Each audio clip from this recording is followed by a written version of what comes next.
JT Olson here. You know, if you're watching this video, it means we have recently had our first conversation about building a team and finding a widow. As I thought about it, I thought it would be a good idea just to recap a couple of key points about recruiting the team.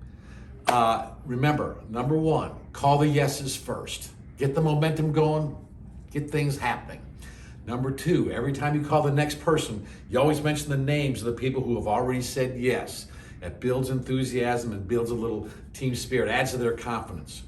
And remember, when you come across somebody who's sitting on the fence, who maybe with just a little bit more information, they would be a yes. When that happens, I want you to feel confident and competent about having that conversation. And here's how it goes. Say, well, Bill, what bothers you about sending letters? Well, I'm afraid of what people are going to think. So, well, Bill, let me tell you what happens with your letter when someone gets it. One of two things, and neither one of them are bad. Number one, your friend's going to open that letter, read it, and say, wow, what a great idea. They're going to be glad you sent it to them.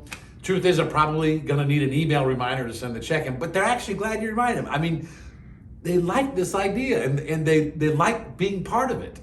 The second thing that might happen is your friend's going to open that letter, read it, and throw it away.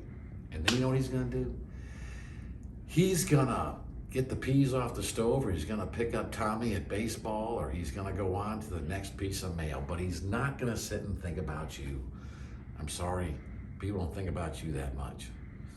And laugh when you say that part. This all needs to be on a lighthearted tone. And usually, when I've had this conversation with people, you know the response?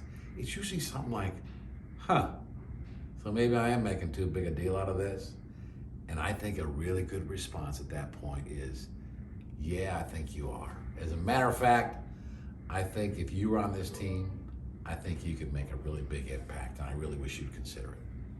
So, and remember, you can always wrap up this conversation and you can say something like, you know, Bill, even if your friends are thinking about you after you threw that letter away, you just told me you're working on a widow's house to help an orphan.